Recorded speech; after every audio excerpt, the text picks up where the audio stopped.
Pac-12, man. Trey, just talk about what you've seen of Oregon State on tape. It's a talented team as we face almost every weekend. The Pac-12 is a conference where you're playing talent every week, so you have to be dialed in and just bringing your best game every week because you don't have time to worry about like how well they play this week. Every week you're facing talent, so it's like you have to bring your A game every week. And I feel like if we come in and it's about execution, we come in, execute as we should every week, we'll do fine. How good is Isaiah Hodgins? He's good. He's a good receiver, big receiver. He's physical, and our game plan is to be physical with him. And we're just going to kind of dial in, and like I said, as we do every week, just prepare to battle. And as a secondary, that's what we take pride in, is going in, week out, and battling with receivers and or running backs in the run game. So, is he as good a guy as you'll see this year? I'm not certain. Like I said, everybody's talented in the Pac-12. We don't really put nobody over the other. You know what I'm saying? It's talent everywhere, and we come in each week dialed in and ready to play against any receiver that we play against. So that's kind of what it is. We have talented DBs, and that's kind of how our mindset is. It doesn't matter the jersey number. We're coming in every week ready to – he's a talented receiver, but we're coming in every week ready and prepared to go against anything we face.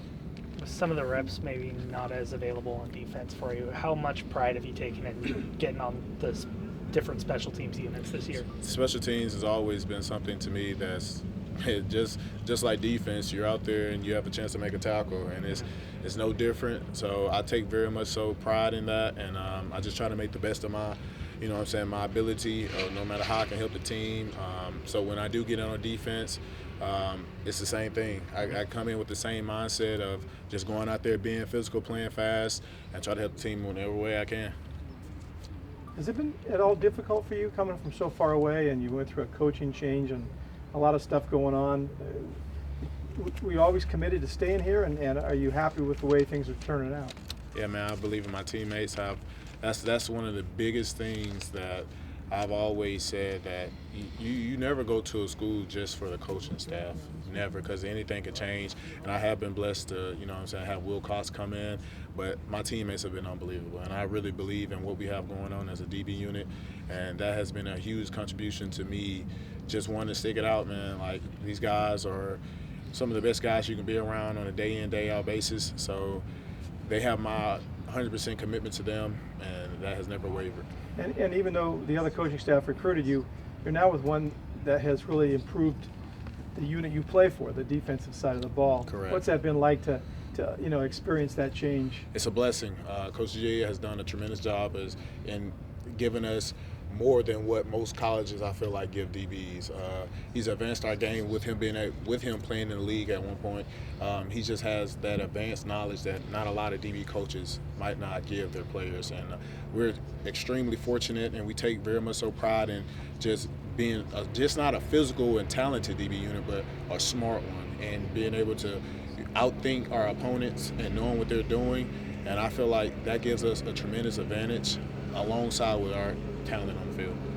What did you do during the bye week? Did you get a lot done this week? Man, the bye week was very much so needed, man. We got a break, got to rest our legs.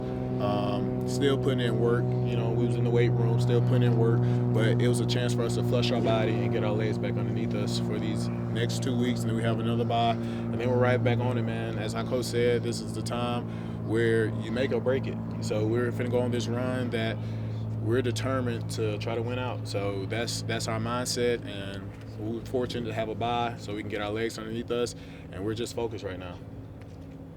Do you look at these next couple of games as you said, make or break it, but there's little less margin for error at this point. It is, and that's the challenge that every team faces in the conference and all over the country.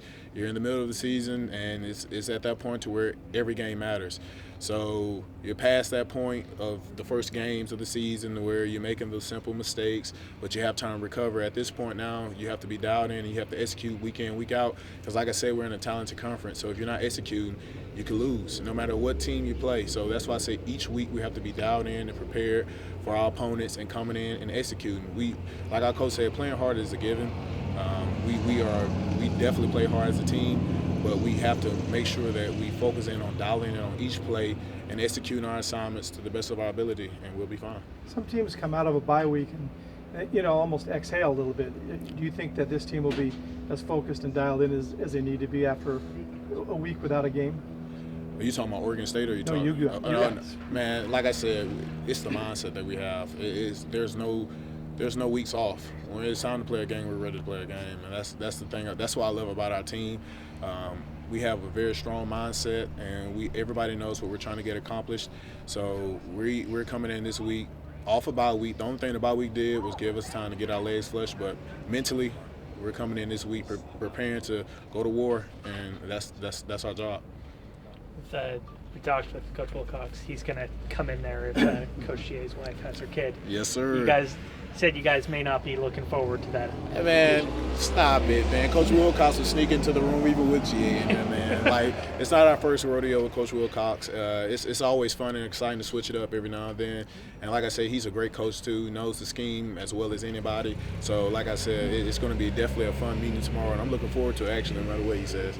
So he thinks that he's got like a special hold on you guys and you're not ready for him, huh? Hey, man, if that's what Coach Wilcox thinks. But like I said, man, we're excited to have him, man. Like I said, he's still a fun coach, man, and he knows what he's talking about. Like I said, it's great to have any head coach to be able to come in there and just interact with the players like he does. And like I said, it's always a fun task, but at the end of the day, we're all trying to accomplish the same thing, to go in there and win, and he's going to make sure that we're dialed in. Like I said, just GA is a great coach, but like I said, there's no days off. So tomorrow is it's a work day for us, so we're going to be dialed in meetings and coming in and executing. Are the DBs excited about GA becoming a father? Oh, GA is already a father, man. Okay. So yeah, so Number 4, right? Number 4. Yeah, man. GA has a large set, man. So it's exciting for him, and like I said, us to have another member to the family. And like I said, man, that's an exciting time for him. So we're definitely happy for him. And like I said, we're just wishing him the best. And he's naming this one after you? No, he's not, man. I don't have that. I don't think he likes me that much, man. Fantastic. Appreciate you guys. Thank you, man.